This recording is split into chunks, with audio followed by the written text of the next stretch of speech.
Kuku Raadios välja öeldud seisukohad ei pea ühtima Kuku Raadio seisukohtadega.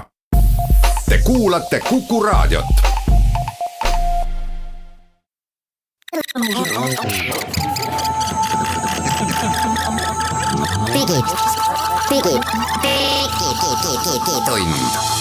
Digitund. Nutikad lahendused ja digitunni toob sinuni Elisa. Tere hommikupoolikut, meil on jaanuarikuu kõige viimane digitund algamas, sest et käes on 29. jaanuar ja kell on 7 minutit 11 läbi. Mina olen saatejuht Hans Lõugas ja minu kaassaatejuht on ära, aga selle asemel on mul väga hea meel, et meil on täna digitundis külas Glen Pilvre, kellega me räägime. Saate teises pooles keskendume Gleniga rohkem sellistele käegakatsutavatele teemadele, nagu näiteks lendav muna, väike kuubikuke ja teisi uudiseid vidinate maailmast. Aga saate alguses räägime sellest, miks Eestis enam ei müüda graafikakaarte inimestele.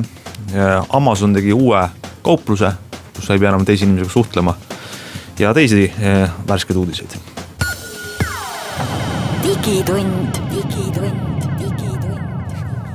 Nii, hakkame senikaua, Glen, püüab meie teemade faili avada. Järjevale saada, aga ma ei saa. Tehnika saada, siin on rasked asjad. Siis ma võib-olla võtan kokku ühe vahe uudisena sellest, mis ei ole tegelikult nüüd selline murranguline asi, mis eelmisel nädalal juhtus, mis on trend, mis on süvenenud tegelikult juba tükk aega viimastel kuudel ja pool aastal ja aastal. On see, et graafikakaart enam poest ei saa. Graafikakaart teatavasti oluline komponent selleks, et su arvuti näiteks head pilti, eelkõige siis nendele, kes tegelevad arvutimängudega, kui su erialaline töö nõuab seda, teed videotöötlust, renderdamist või muid selliseid asju, on ka vajalik asi. Aga poodist me enam ei leia ja süüdi on selles, et meil inimesed kolivad siis uue rahasüsteemile üle. Krüptorahade kaevandamiseks on vaja, see toimib videokaartidega vähegi efektiivselt ja Eesti arvutipoed ütlevad, et põhimõtteliselt on ostetud poed graafikkaartidest tühjad.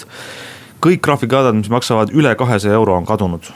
Et neid, mis sobiks ka mängimiseks, neid ei saa enam. Alguses olid vist seal AMD paremad Vega seeria ja teised kaardid, mis läksid, võeti ära kohe. Siis tuli trend, et turule tuli nagu sellised elujõulisemaid uusi krüptorahasid, mis kasutasid teistsugust matemaatikat, et see toimiks ja siis võeti ka Nvidia graafikakaardid ja üldse kõik läksid ära, et graafikakaart enam ei saa. Saab aga pika ette tellimise peale. Ja trend on mõnes mõttes, kas see on hea või? Et see inimesed ei arvuti mängimisele raiska enam aega ja siis jääb aega üle, et äkki kas käia õues jalutamas või siis hoopis garaaži minna ja ehitada üles oma väike krüptoraha kaevandus.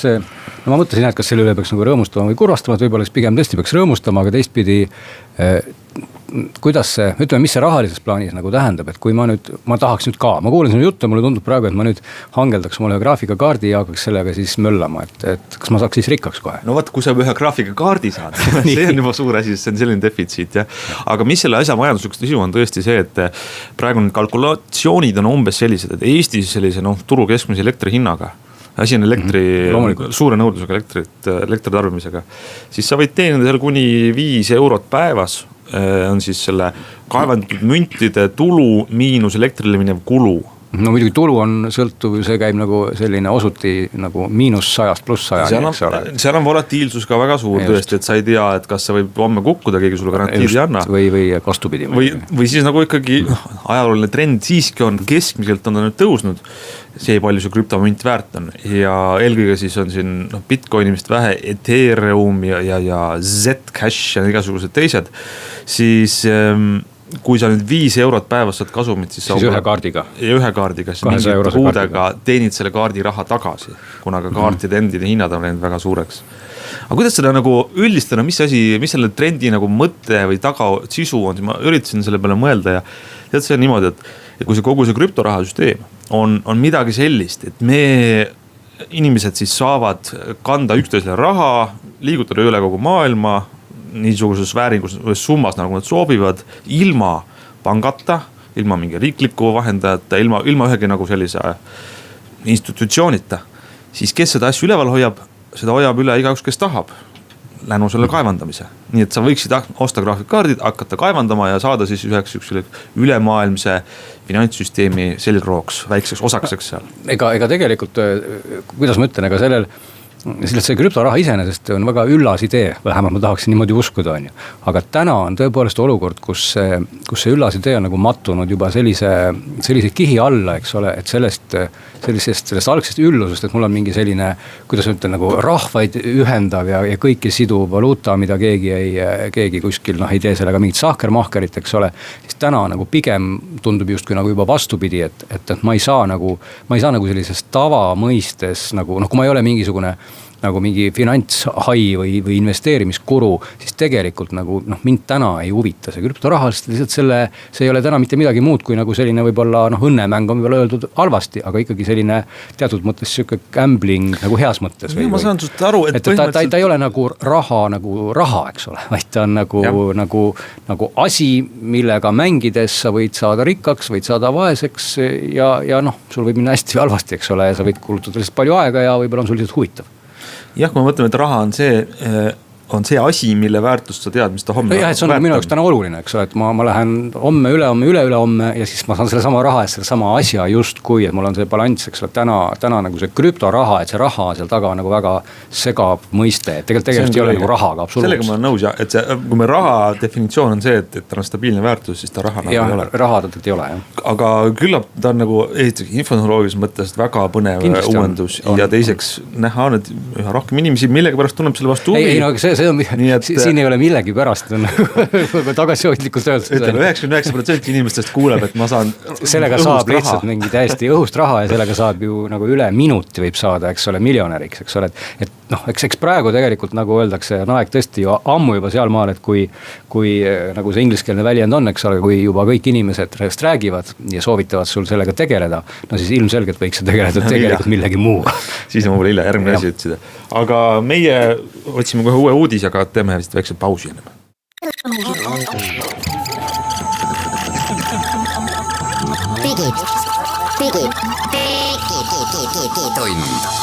Digitund. Nutikad lahendused ja digitunni toob sinuni Elisa. Põikame nüüd siit digitunnis uudistega korraks välismaale. Amazon on internetikaubamaja, eelkõige selle tuntud, aga ka e-teenuste pakkuja. Aga nüüd on nad vaikselt ettevõte on liikumas siis füüsilistesse poodidesse ja eelmisel nädalal avati avalikkusele esimene jaekauplus, mis oli katsetustes tegelikult vist juba üle aasta, aga nüüd lõpuks tehti siis linnakodanikele uksed lahti Ameerikas Washingtoni osariigis Seattle'is. Amazon Go, ja mis selle poe juures siis uudisväärt on, siis on see iseteeninduspood. Meil on ju ka iseteeninduspoed, siin Selverid, Maximad, isegi Rimid, aga on ka Eestis on ikkagi valik, et sa lähed ka inimkassiiri juurde või siis iseteeninduskassade juures on keegi aitab sind. Selle Amazon Go poe eripära on see, et inimene läheb poodi sisse, siseneb justkui läbi siis metroo väravate, kus ta skaneerib alguses oma telefoni Amazoni äppi. Siis läheb poodi, võtab korvi või kotti, võtab riivelt, paneb asjad kotti ja siis väljub poest. Et ära on eemaldatud see maksmise osa, mis Eestis toimub iseteeninduskassas. Ja inimesed muidugi alguses väga sellised tunnevad ennast võõristavad seda süsteemi, siin on juba käinud üks Eesti ettevõtte juht käis ka seal, kirjutas, jagas oma kogemusi, et selline tunne oli nagu oleksid poevaras, sest pistan oma kotti mingisuguseid salateid ja jogurteid ja siis ei lähe kassasse, vaid lähen koju ja seda nõuab kindlasti harjumist inimestelt. Aga mis selle poe tehnoloogiline sisu on, et sind jälgitakse igat pidi. Et täpne tehnoloogiline kirjeldus, Amazon pole seda öelnud, aga ühe patendi selle kirjelduse järgi siis ilmnes, et esiteks on kõik tooted vist RFID koodidega, siis nagu raadioteel pood saab aru, kui mõnda toodet liigutatakse. Teiseks on olemas fotokaamerad ja videokaamerad, mis jälgivad ja pildistavad sind, kus sa poes oled. Siis on arvutiga analüüsitakse seda, täpselt sinu pikkusega inimene liigub seal just. Ehk oluline on kõik liikumised, nii sinu inimeste liikumised kui ka kaupade liikumised poe ruumides siis analüüsida ja salvestada selleks, et siis kui sa sellest poest välja lähed, siis tuleb su telefoni teade, et me võtsime su krediitkaardilt selle jogurti ja selle salati eest raha maha. Ja mitte ühegi teise inimese kauba eest, vaid just sinu. Ehk siis üsnagi uuenduslik, üsnagi selline võõristav inimestele esialgu. Ja ilmselt on oodata, et kui Amazon ise seda poeketti ei laienda, siis nad ilmselt litsentseerivad see tehnoloogia teistele jaekauplustele ja seda tuleb siis mujalgi. No aga siin ei olegi midagi, tegelikult ei ole midagi imestada. Et võibolla imestada on lihtsalt nii palju, et nüüd ongi kätte jõudmas see ajastu igas sektoris, kus selline ise sõitmine piltlikult öeldes hakkab nagu ukse peale koputama. Sest et siin käies ka ICCS-il nägi väga kõvasti sellist, võib-olla tehisintellekt on vale sõna, aga sellist nagu masinõpet või sellist algoritmide presentatsiooni, mis siis vaatasid ringi saalides, vaatasid ringi auditooriumites ja tunnistasid sealt reaalajas nägusid. Jälgisid nende nägude emotsioone, kõike vanust, rassilist kuuluvust, mida iganes, eks ole, millal oli habet aetud, et tegelikult see võimekus on ju olemas olnud ja on juba mõnda aega, aga lihtsalt nüüd on jõudnud see juba sinnamaani, et see siis sellisest spioonisektorist hakkab juba vaikselt välja ulatuma tavalisse sektorisse ja ilmselt varsti ongi see olukord, kus lihtsalt see privaatsuse mõiste muutub nagu järjest hägusemaks. See on kõige suurem küsimus, et kuidas see privaatsusele mõjub, et näpselt see, mida Amazon, kui sinna poodi lähed, Amazoni serverites on teada ilmselt sinu pikkus, sinu kõnnaku stiil, sinu näoilmed, kui sa seda hinnasilti vaatad. Loomulikult, et põhimõtteliselt nad teevad kõike sinust, et sa pead nagu ära unustama selle, et kui sa näiteks võibolla lähed tavalisse poodi ja tunned piinlikkust mingi eseme nagu kassast läbi laskmisel, sest et tädi vaatab siin sihukese näoga, et siis tegelikult mida iganes, eks ole. Siis tegelikult sellises poes võib sul nagu näiliselt tunduda, et oi kui privaatselt sa shoppad, eks ole, tegelikult on seal miljon tädi ja onu, kes nii-öelda kõva häälega naeravad. Või isegi kui ei ole tädi ja onu, kes seda vaatavad, siis veel hullem see masin tegelikult teab sinust veel rohkem. Loomulikult, see on ülekantud tähendus, eks ole, aga teistpidi meeldib see või mitte, et see tuleb nagu igal juhul. Ja ma ütleks, et vaadates nagu täna neid meie poodide ise teenindavaid kassasid, kus tõesti on veel sükene mehitatud nagu osakond ka vaikselt tiksub kõrval, et ega nad on ju tegelikult head. Nad tegelikult ikkagi, ma ei tahaks minna tavalisse järjekord. Ma tahaks lõpetuseks, et Eesti inimestel ideaalne pood, et ei pea teisi eestlasega suhtuma. Inimeste eestlastel nagu see eestlasi ei häiri, kui teda vaatab miljon masinat, et eestlas häirib siis, kui teda vaatab üks teine eestlane. Nii on, hea kokkuvõte, aitäh Amazonile. Lähme nüüd korraks telefonimaailma ja meil on mitu uudisnuppusid, et esiteks väike hinnainfo teade, mis alati ju tegelikult on oluline, sest me kõik ostame neid telefone, meil on vaja need osta ja kui saab midagi parima hinnaga, parimat kvaliteeti, siis see on oluline. OnePlus 5 kohta siis see, et OnePlus 5T mudel tuli eelmise aasta esises pooles välja, aga selle eelkäija OnePlus 5 ei ole tegelikult väga palju vananenud, küll aga on tootmisest maha võetud. Ja see tähendab, et need viimased OnePlus 5, mis veel Eestis müügis on päris hea hinnaga. Ehk siis ta sisuliselt ei ole vananenud telefon, vormiliselt ta enam juurde ei tule ja selle tõttu, et need vanad mudelid on alles veel turul, siis on see hind 399 eurot 64 gigabaitise telefoni eest on väga hea. Ja et kes tahab veel veidi kokku hoida, siis OnePlus 5 on tõesti üsnagi mõistlik. Ja kes tahab muidugi viimast ja värskemat, siis OnePlus 5T on 100 eurot kallim. Aga kes tahaks ka vähem kokku hoida, võib siis vaadata uut Samsung A8 või? No kuidas selline kokkuhoiaga nüüd on? Mina mäletan, et see A-seeria Samsungi telefonid olid ikkagi vanasti, ei olnud selle tippklass pigem see soodsam keskklass. Ei, muidugi on, et nad ongi A8, aga on uus number, seda varem pole olnud. Kas ei ole? Ma ei ole siin nii spetsialist, aga ma tean, et mingid A-d on kindlasti olnud, aga võib-olla siis A8 on nüüd see kõige uuem. Igal juhul A kui selline on olnud ikka juba mõned aastad Samsungi valikus. Õigus A8 oli ka ikkagi vanasti. Ja ta on olnud kogu aeg selline siis S-ist aste allpool. Ja nüüd jaanuaris tuli siis uus A8 eelmine nädal. Tuligi jah, et siin ka õnnestus seda mõned võivad vaadata.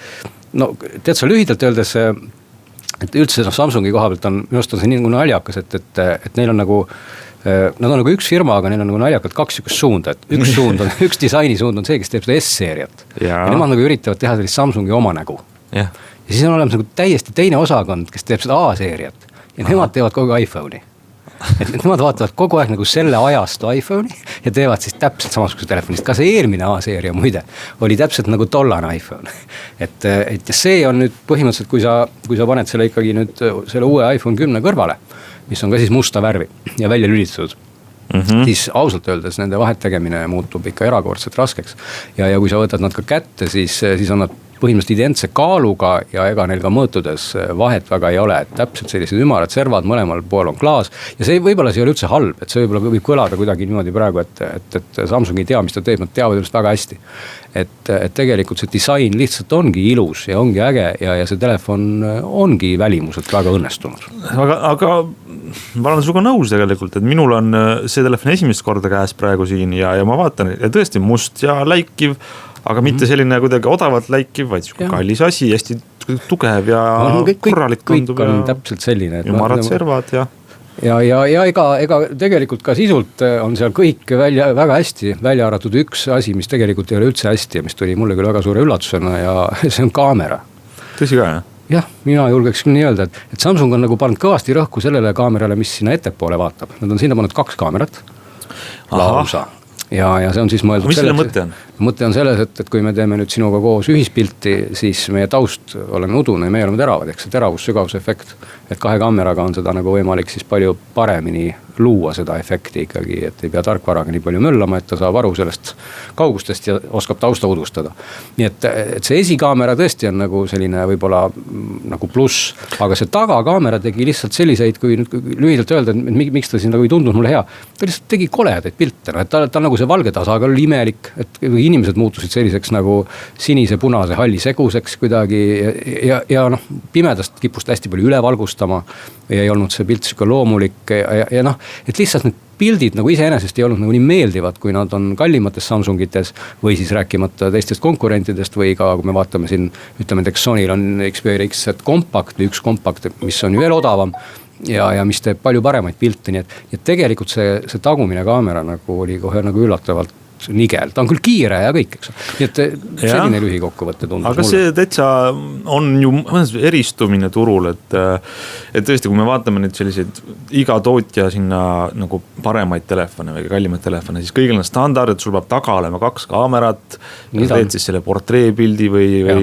Huawei'l on lihtsalt üks on vist mingi mustvalge sensor, teine on värviline, aga kõigil on nagu 2 eri kaamerat annab parema pildi. Nii ta on, jah. Aga siis seal on need kaamerad nagu ees, et taha on näinud kuidagi selline natuke säästukaamera, aga näitajatelt see tagumine kaamera ei ole halb, et see ava on kui ma õigesti mäletan F jagatud siis 7 või 1,7, et ta on suhteliselt valge, ütleme, et valgusjõud on palju ja ta kõik see nagu viitaks, kui sa loed spetsifikatsioone või tootetutvustust või näitajaid, siis ta on hea.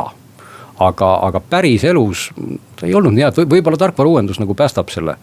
Aga praegu see on küll kohe nagu kummalises kontrastis kogu selle muu telefoniga, et muidu on ta väga okei, küll siin ei ole uuemat Androidi ikkagi peal, ei ole 8, täna on 7, aga Samsung on selle Androidi ka päris nagu ilusaks saanud, et ma ei ütle nagu paha sõna, et disaini ja kõige ja välimuse ja kiiruse ja kõige mõttes on äge, et sõrmejäle sensori on pannud teise koha peale, nad ütlevad, et nüüd on see parem kui siis S8 oli ta vist kuskil vaata külje peale, seal kaamera ja sensor olid nagu nii, et inimesed kippusid kogu aeg näppu panema sinna kaamera peale.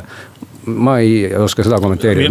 Mina kasutasin Note 8, kus täpselt oli ka kaamera kõrval oli see sensor, see oli väga halb. Oli halb, võib-olla siis see on nüüd siis parem, aga mina panin ikka näppu igale poole kogu aeg. Aga sellega harjub ära, et kus ta on.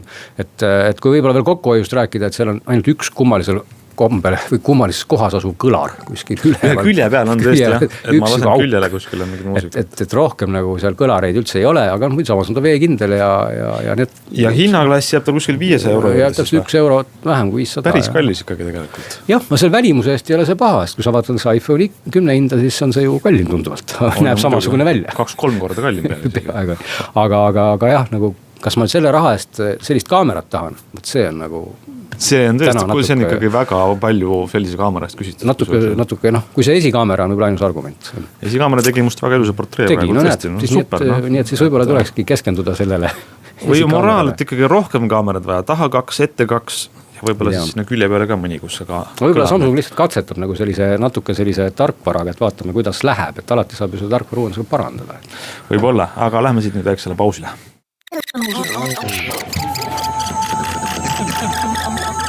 digitund.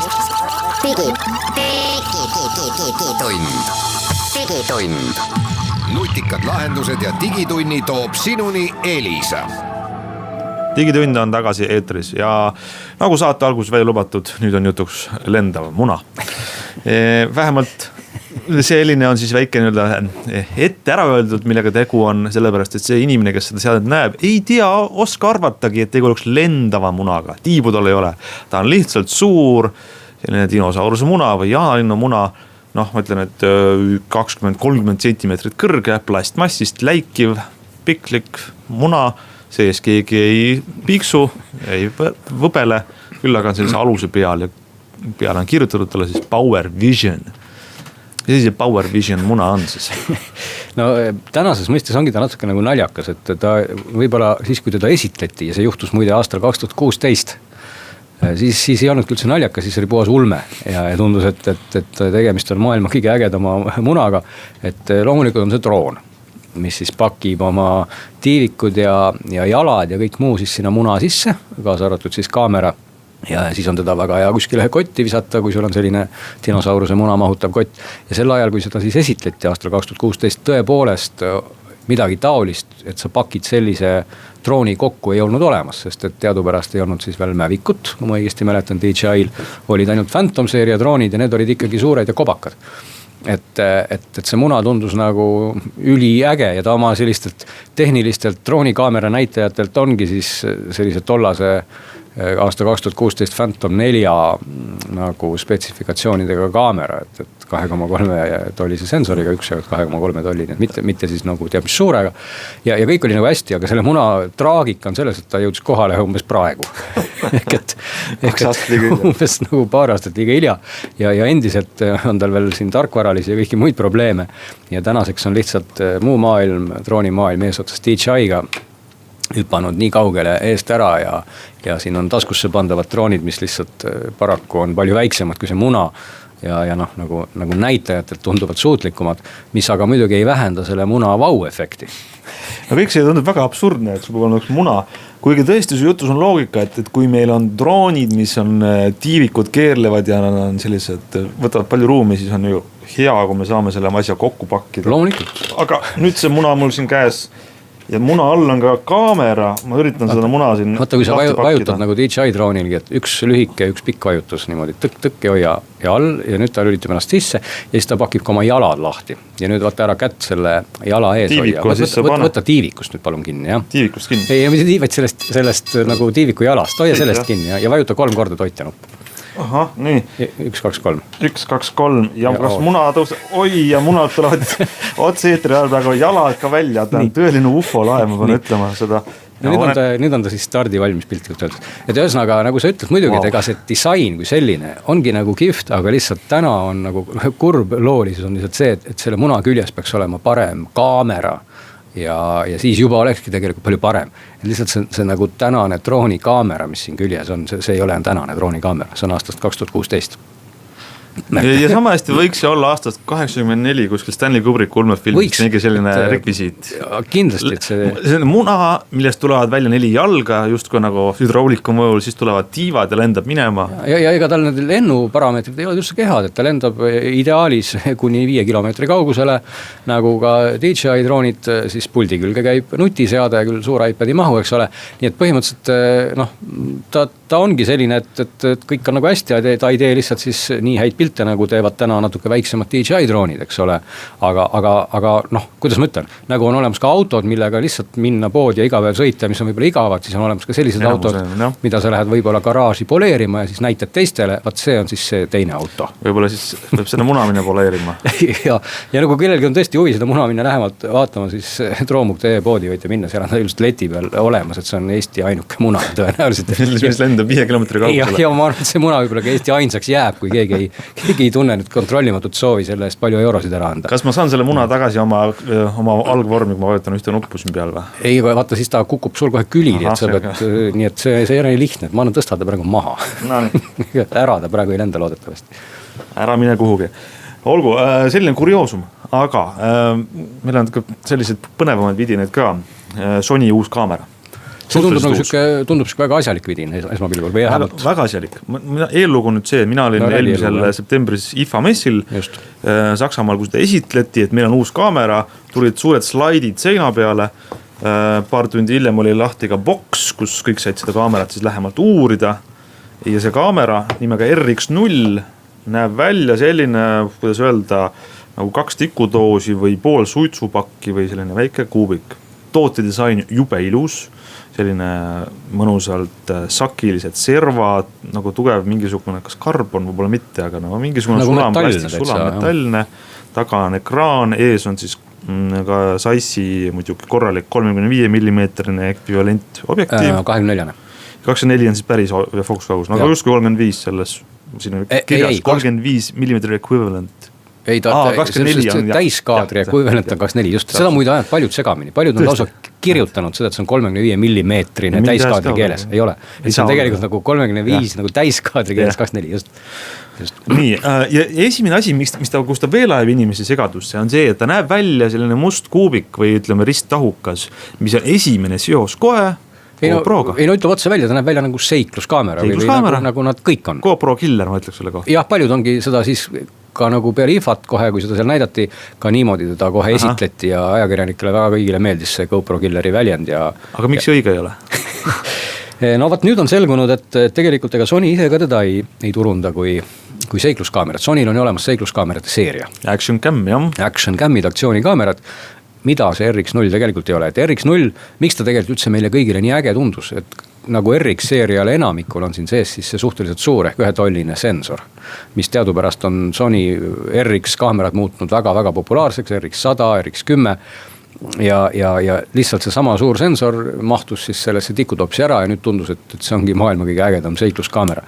Aga tegelikult, mis siin siis nii äge ei ole, et siin on mõned olulised omadused, mis on puudu sellisel tavalisel seikluskaameral, mida siin ei ole. Esiteks tal ei ole 4K videosalvestust. Full HD, jah. Full HD, no okei, see võib-olla ei tundu siis veel maailma lõpp, aga tal ei ole ka optilist ega elektroonilist stabilisaatorit, mis tõsi, juba natukene nagu halvemast, kui sa teed Full HD-d ja see veel stabiliseeritud ka ei ole, siis pärast jääb nagu väga vähe järgi, kui sa stabiliseerid. Küll peab ütlema, et temaga saab salvestada 4K-d, kui sa paned siis talle HDMI kaudu väljundi ja salvesti, et siis ta striimib välja küll 4K-d. Ja ta striimib välja veel nii-öelda seda 4.2.2 nii-öelda dünaamikaruumi ehk et sellist küllaltki, kui profid saavad sellest hästi aru, siis küllaltki hea spekiga videovoogu, mida ükski teine sellises klassikaamera ei tee, aga mis muidugi tavalist suusamäel sõitjad absoluutselt ei huvita, eks ole. Et sa kasutaksid seda just kui siis lihtsalt sensorina? No jah, või pisikse kaamerana kuskil jah, ja siis sa kaabliga tood selle videovoo omale kuskile kohvrisse ja siis sellega salvestad, eks ole. Siis suur sensor, suhteliselt kitsa nurgaga optika tähendab seda, et tal ei ole fikseeritud fookust, tal on ikkagi muudetav fookus. Ehk siis teiste sõnadega, kas siis manuaalne või autofookus, aga autofookus pidevalt video ajal ei tööta. Et autofookus siis saab ainult videokaadri alguses, paned paika, kas sul on see koht terav või teine koht terav. Saad käsitsi muuta, aga selle pisikse ekraani peal käsitsi fookuse muutmine, see ikkagi nõuab mingit väga kõrget pilotaaži, et kõik oleks terav, sest et sa pärast, kui sa lähed vaatad suurelt ekraanilt ja sinu suurepärane pilt terav ei ole, siis ei ole üldse tore. Nii et see fookus, mis video ajal ei toimi, vähemalt autofookus ei toimi, muudab sellise tavatarbija jaoks kuskil rasketes oludes aktsioonikaamerana ikka väga, väga ettearvamatult kasutatavaks. Sest et ma korra kuulajatele selgitan, et siin taga on tõesti siis ekraan, pildiotsija, mille mõõdud on 1,5 tolli diagonaal ehk 3,8 sentimeetrit diagonaal. 3,8 sentimeetrit. Ja muidugi, kui sa seda ekraani vaatad, mis on iseenesest nagu tore, seal on täpselt need samad menüüd nagu Sony suurtel RX-idel. On jah, see on identne. Ja isegi ma suutsin sealt isegi kaevata ka selliseid menüükirjeid välja, mida sellel aparaadil nagu vaja ei ole. Näiteks on siin võimalik valida, et kas videorežiimist, ühesõnaga, et kas videopäästik töötab nii videorežiimis kui fotorežiimis või ainult videorežiimis, aga teadupärast on sellel kaamera ainult üks päästik. Sest et tavaliselt on Sony kaameratel 2 päästikut, on ju, et see menüükirja on seal alles. Kopeerin mingi suure kaamera. Selle RX100 või mis iganes sisu on seal läinud nagu täie rauaga sinna sisse. Iseenesest kõik need samad seadistused, videoprofiilid, värviruumid, need kõik on olemas, nii et see kõik nagu tähendabki, et sellise produktsioonikaamerana tõepoolest on ta nagu toimiv, aga ma ei jõudnud veel sinnani, mis nagu võib-olla kõige olulisem on, ta kuumeneb üle ka. Nii väike asi, ei kuumeneb. Ja ta kuumeneb ka üle päris koledasti, et kui toatemperatuuril võib juhtuda, et lausa poole tunnise filmimisega läheb ta sul käes liiga kuumaks, siis ta lülitab ennast välja. Aga siin on menüüs küll selline setting, et ignoreeri seda käe kõrvetamist. Ja siis ta ei lülita ennast välja, siis küll Sony ütleb, et ära annab kätte teda, võta palja käega, aga siis ta veel töötab. Et kui sul on nagu prioriteet, et siis ta ilmselt lülitab ennast mingil hetkel juba siis välja, kui seal mingi sensor ära sulab. Et jälle välise toitega saab kasutada nii, et siis ta ei lähe nii kuumaks. Tulikuume Sony kaamera, me räägime sellest natuke veel edasi, aga teeme väikse pausi.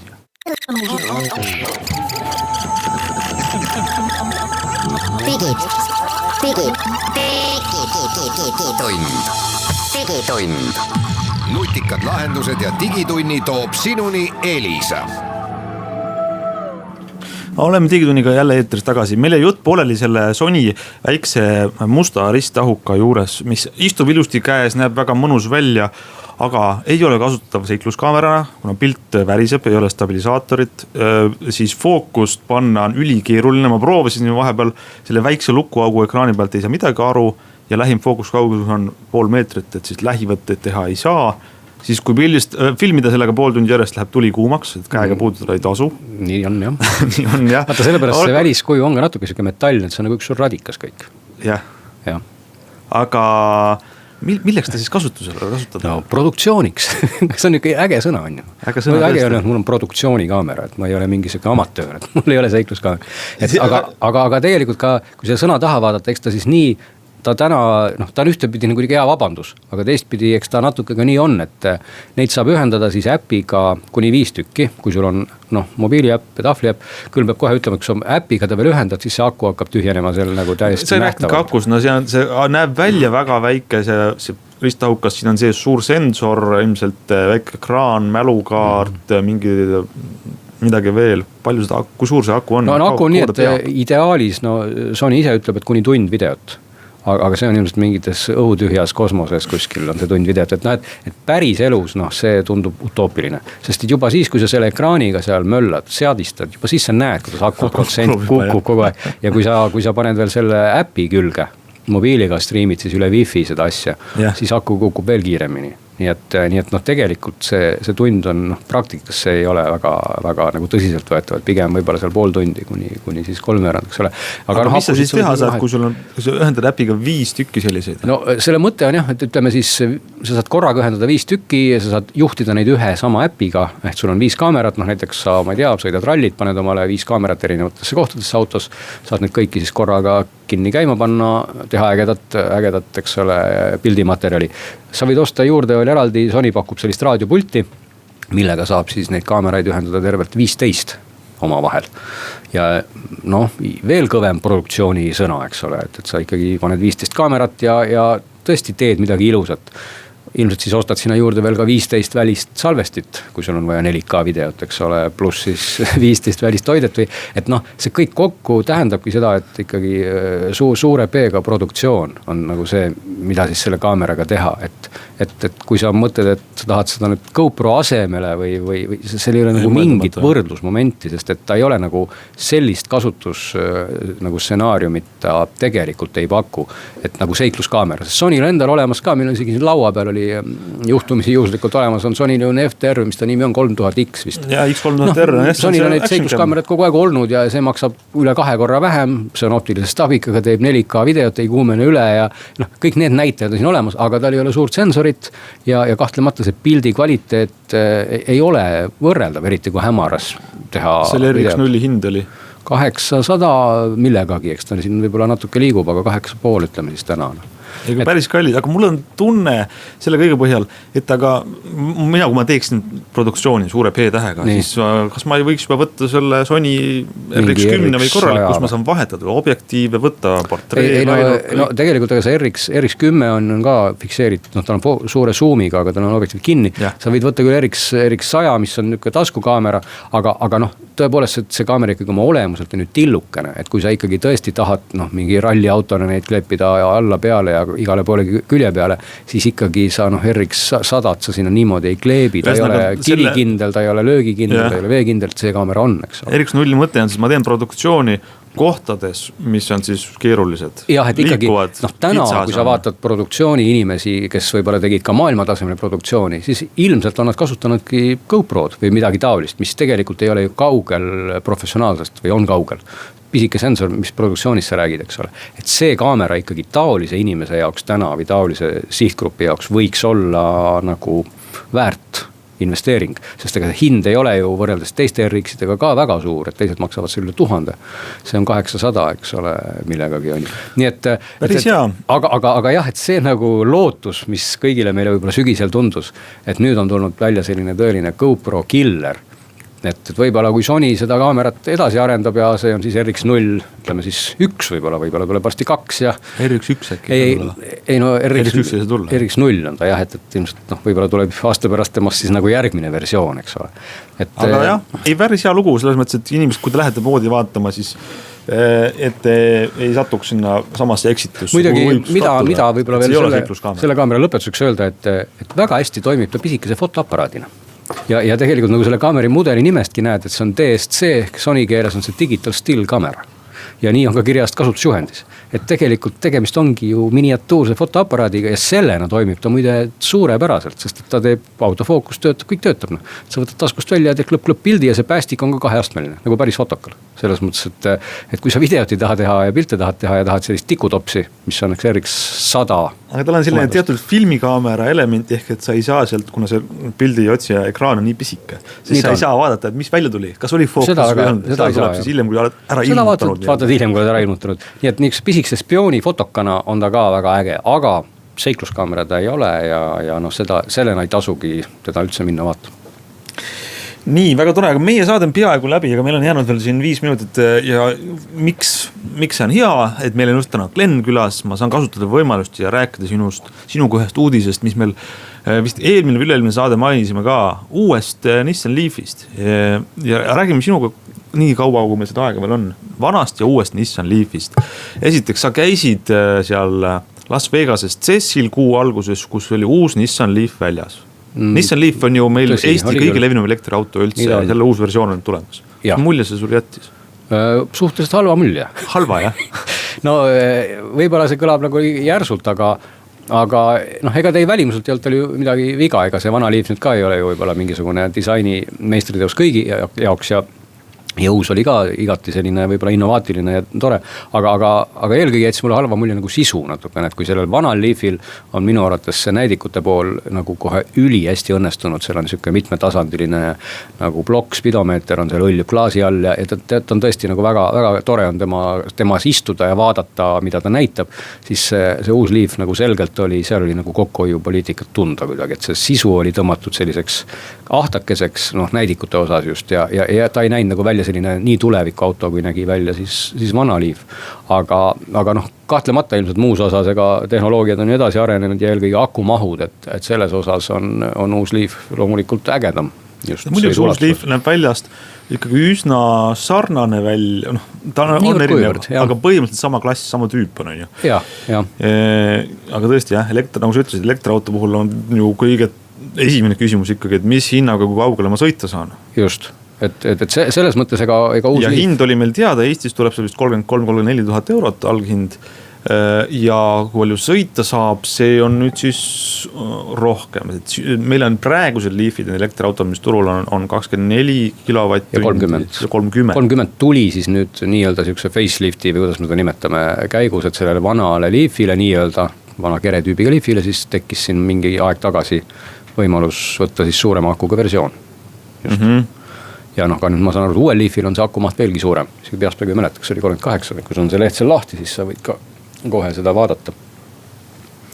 Et ega siin nii lihtne see ongi, et mida suurem aku, seda kaugemale sa sõidad, et ega seda nagu sõiduökonoomsust nüüd väga palju, sealt ei ole enam väga palju juurde võtta, et õhutakistus on nagu ta on, midagi saab sealt juurde ja see kulu ikkagi elektriautodel ta kipub olema selline suvisel ajal võib-olla 10, ütleme 11, 12 või 0, kuidas ma ütlen siis kilovatt kus ma nüüd kuidagi kokutan oma numbritega, et 100 kilomeetri peale umbes 11 kilovatt-tundi.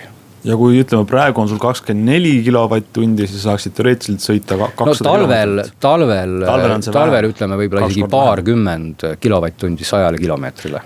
Ehk siis tõlgime inimestele ära, ütleme, et sellise vana Nissan Leafiga sõidab talvel, ütleme, julgelt 100 kilomeetrit. No isegi päris nii julgelt, ma julgelt siin kirjutaks väga väikse tähega, sest tegelikult vana Leaf ikkagi oma 24 kilovatt-tunnise akuga käib ka väga konservatiivselt ümber, et ta tegelikult jätab sinna nagu just 3 kilovatt-tundi sellist puhverruumi veel, et põhimõtteliselt kasutatavat ruumi on seal ainult mingisugune paarkümmend kilovatt-tundi. No vaata, üks asi, mis ma tahtsin suga rääkida, meil on natuke veel aega, on see, et kui palju see Leaf vastu peab see aku. Meil oli siin üks taksofirma andis statistika, et nende Nissan Leaf, mis oli läbisõitmist 250 või 300 000 kilomeetrit, aku kaotab oma mahutavust ajas.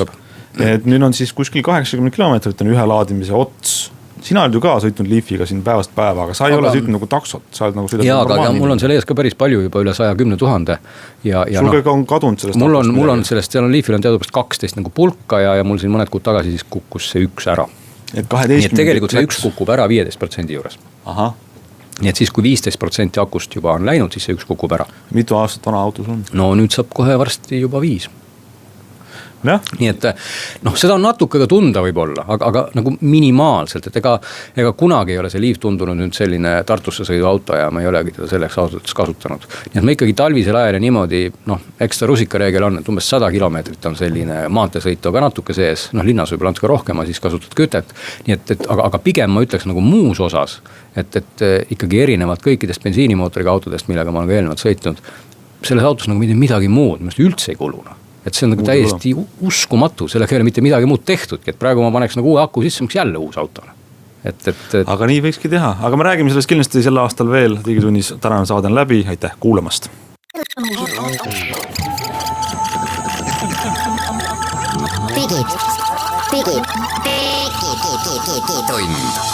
Digitund. Nutikad lahendused ja Digitunni toob sinuni Elisa.